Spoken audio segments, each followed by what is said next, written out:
Good afternoon. Good morning, actually. It's Thursday, the 16th.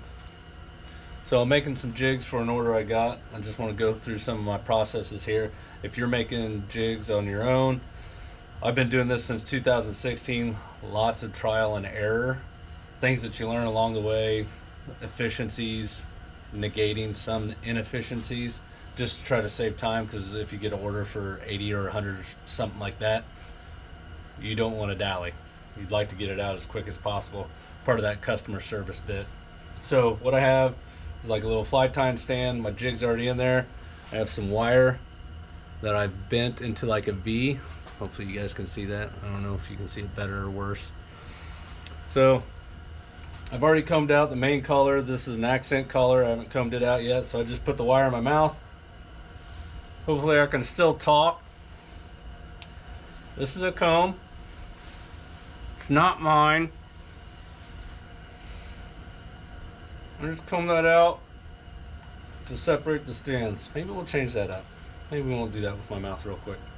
So I comb out the skirts just to separate the strands, because when they come out of a bulk pack, they are not necessarily separated the best.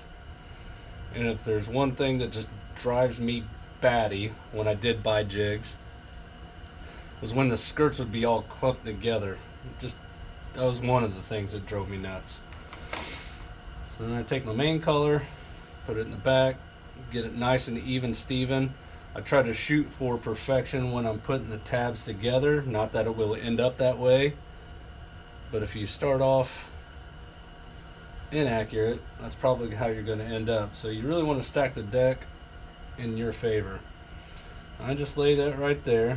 Normally this would be in my mouth and I wouldn't be fumbling.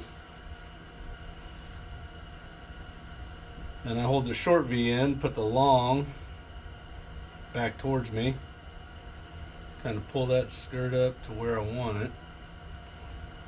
I like to go a little longer in the front, and that leaves the strands of the jig closest to the shank a little shorter.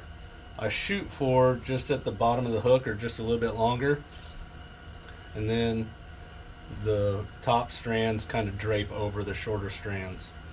Once I got that wire wrapped, when I wrap the wire, I come around and then I go back towards the original leg. So I wrap towards my other hand. So what that does, when you grip that down, the wire cinches on itself. And then it's the wire that's the cinch is what's holding the band together.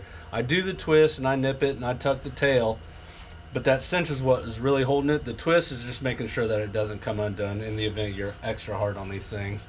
This is how I've been doing it for 2 or 3 years now, and I don't know, I maybe go through 8 jigs a year, and I throw a lot of jigs, but with the powder coat paint and a wire tie, your skirt's not getting pulled down after 2 or 3 fish.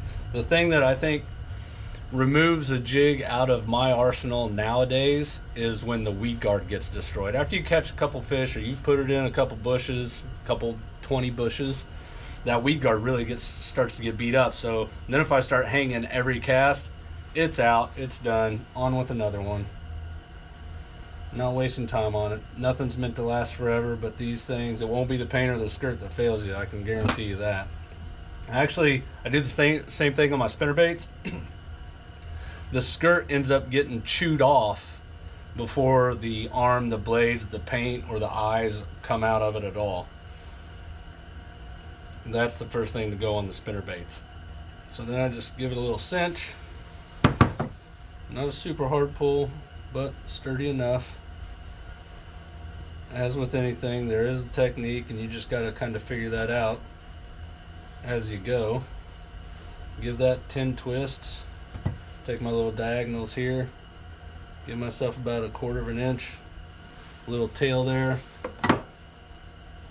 tuck it, and then I take my trusty scissors. So I have a magnet mounted on my little pole here, and that just holds my scissors right there, so it's easy to get to. Like I said, you really try to eliminate a lot of efficiencies or inefficiencies when you're pumping out a bunch of them.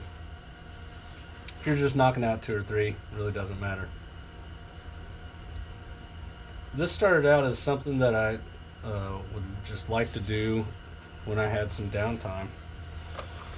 If you don't have time to go anywhere or do anything, you come out to the shed, the garage, or a room that you pick in your house, and you can throw a couple jigs together, put them in the box, and then when you go out, you got something there to throw at them. So I comb it out again just to make sure I didn't miss anything. Give that a little look-see. And then what I'm checking for here, I don't know if you can see, sometimes when you do that cinch, it pulls the strands away from the top, the side of the jig that the fish will see. So what I'll do is I'll just kind of give it a little pinch. That'll pull the strands back towards the front. Just kind of make sure it's nice and even, like so. I don't know if you can see that. Yes, my hands shake. All right. So that's my process for making jigs. It doesn't get any more complicated than that. I hope it helps you with yours. You guys have a good one. Godspeed. Uncut, unfiltered. That's what we do.